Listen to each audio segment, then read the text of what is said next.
Dear student, welcome to tech study online portal everything for technical student. यदि आप किसी भी टेक्निकल एग्जाम या अपने सेमेस्टर एग्जाम की तैयारी कर रहे हैं तो आप हमारे चैनल को सब्सक्राइब कर लीजिए, जिससे कि आपकी तैयारी और अच्छे से हो सके। आज का जो वीडियो है हमारा वह मैग्नेटिक सर्किट पे आधारित न्यूमेरिकल है। इसमें कुछ महत्वपूर्ण न्यूमेरिकल जो आपके पेपर की दृष्टि से या आपके सेमेस्टर पेपर की दृष्टि से बहुत ही इम्पॉर्टेंट है।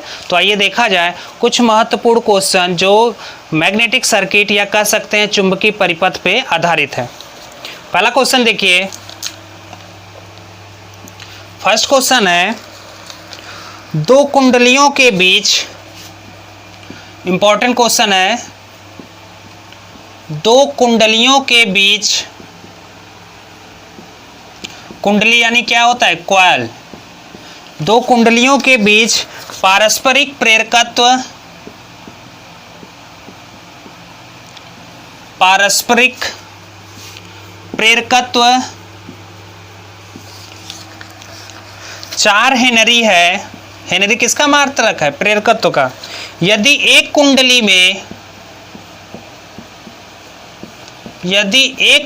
में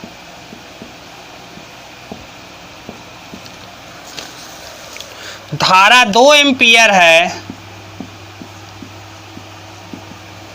धारा 2 एम्पियर है,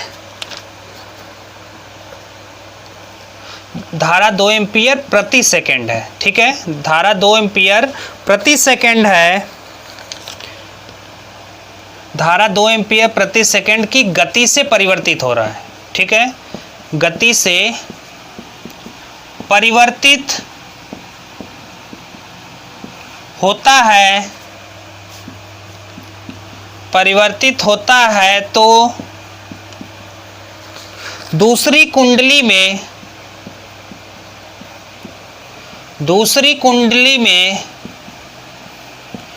प्रेरित विद्युत वाहक बल, प्रेरित विद्युत वाहक बल, ठीक है, प्रेरित विद्युत वाहक बल कितना होगा। सवाल इंपॉर्टेंट है, अच्छा सवाल है। चाहे आप TG2 का पेपर देने जाए, चाहे JEE लेवल का पेपर देने जाए, इस प्रकार का क्वेश्चन आपके मैग्नेट से पूछा जाता है। विकल्प देखिए क्या क्या है। पहला विकल्प है 5 वोल्ट, दूसरा है 0.5 वोल्ट, तीसरा है 2 वोल्ट और चौथा है 8 वोल्ट के बराबर, ठीक है। 5 वोल्ट, 0.5 वोल्ट, 2 वोल्ट और 8 वोल्ट के बराबर। तो आइए सवाल देखा जाए क्या कह रहा है और इसको कैसे हम लोग सॉल्व करेंगे। कह रहा है कि दो कुंडलियों के बीच पारस्परिक प्रेरकत्व 4 हेनरी है। यदि एक कुंडली में धारा 2 एम्पियर प्रति सेकंड की गति से परिवर्तित होती है तो दूसरी कुंडली में प्रेरित विद्युत वाहक बल कितना होगा। अब देखिए, अगर दो कुंडली, दो कॉइल हमारे पास है, दोनों में धारा प्रवाहित हो रही है, पहले कुंडली में जो धारा प्रवाहित हो रही है या दूसरी कुंडली में जो धारा प्रवाहित हो रही है, उस धारा के मान में हम परिवर्तन कर रहे हैं, rate of change of current, उसके मान में धारा के जो दर है, परिवर्तन की दर है, किसी एक कुंडली में धारा के मान को अगर हम परिवर्तित करें, ठीक है, समय के अनुसार उसके मान में परिवर्तित करें, तो ठीक दूसरी कुंडली में वोल्टेज या विद्युत वाहक बल उत्पन्न होगा या प्रेरित होगा।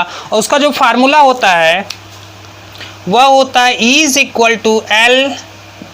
E=L di/dt के बराबर, E=L di/dt के बराबर। ये क्या है, फैराडे का नियम है, ठीक है।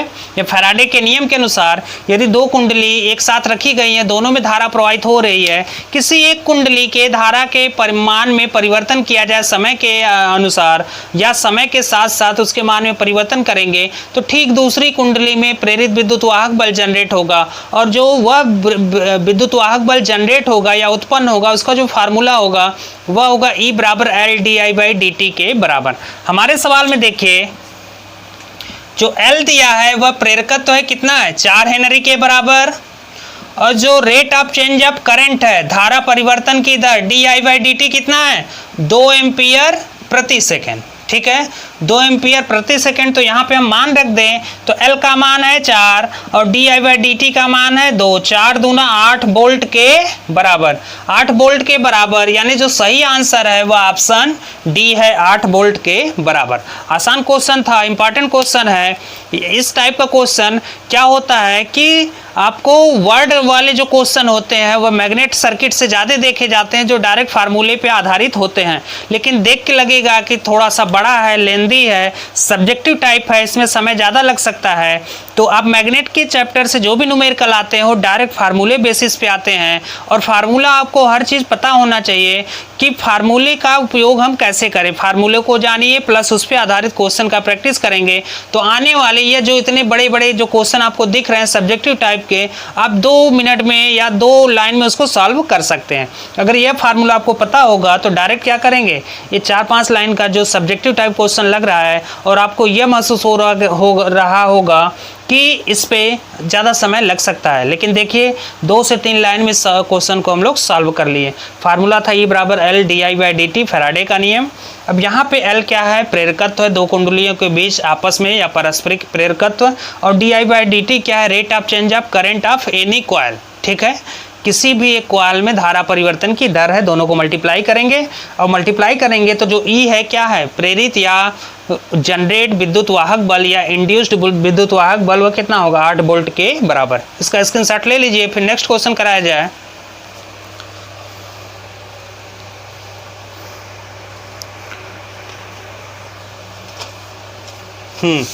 नेक्स्ट क्वेश्चन देखिए, ये भी इंपॉर्टेंट क्वेश्चन है।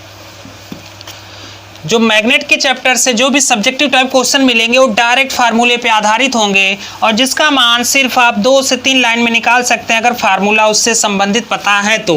और फार्मूले को जितना अधिक आप याद करके उसका प्रैक्टिस करेंगे, क्वेश्चन को सॉल्व करेंगे और उसका एप्लीकेशन क्वेश्चन के रूप में करेंगे, उतनी आसानी से और उतने अच्छे तरीके से जो फार्मूला है मैग्नेटिक सर्किट से वो आपके दिमाग में बैठता जाएगा। सेकेंड क्वेश्चन देखिए, यह भी इंपॉर्टेंट क्वेश्चन है, आसान है।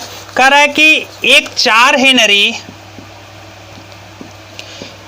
हेनरी प्रेरकत्व में, 4 हेनरी प्रेरकत्व में धारा परिवर्तन की दर, धारा परिवर्तन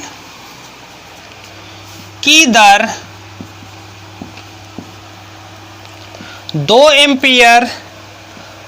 2 एम्पियर प्रति सेकेंड है तो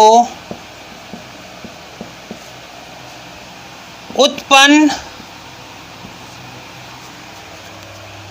वोल्टेज कितना होगा, उत्पन्न वोल्टेज कितना होगा।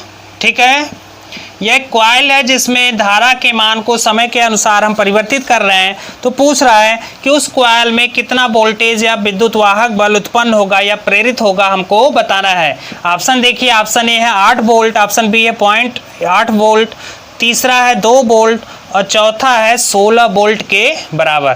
तो यह भी क्या है, डायरेक्ट फार्मूले पे आधारित है। जब किसी कॉइल में धारा के मान में जो धारा फ्लो हो रही है, तो करंट चल रही है, उसके मान में हम समय के साथ परिवर्तन करेंगे तो उस कॉइल में एक विद्युत वाहक बल जनरेट होगा। यह फैराडे का प्रथम नियम हो गया। और जो फैराडे का द्वितीय नियम है कि rate of change of current, उत्पन्न विद्युत वाहक बल क्या होगा, धारा परिवर्तन की दर के समानुपाती होगा।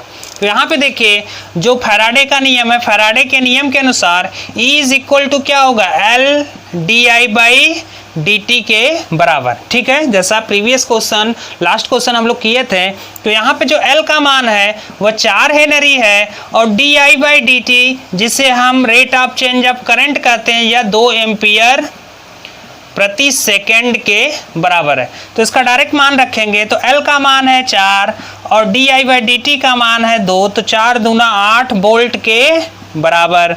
जो E का मान आ गया वह कितना आ गया, E का मान आया जो उत्पन्न विद्युत वाहक वोल्टेज है या उत्पन्न विद्युत वाहक बल है, E बराबर 8 वोल्ट के बराबर।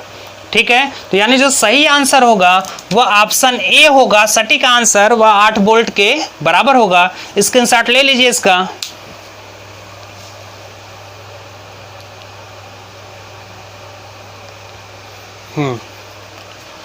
तो आज का वीडियो यहीं समाप्त करते हैं। उम्मीद है कि आपको वीडियो पसंद आई होगी। हमारे वीडियो को लाइक करें, हमारे चैनल को सब्सक्राइब करें और शेयर करना ना भूलें तथा वीडियो से संबंधित या किसी भी क्वेश्चन या किसी भी टॉपिक से संबंधित जो भी कन्फ्यूज़न है आप हमें कमेंट बॉक्स में कमेंट करके पूछ सकते हैं। नेक्स्ट वीडियो में आपके कमेंट को, आपके कन्फ्यूजन को कंसीडर किया जाएगा और उसका सटीक सलूशन बताया जाएगा।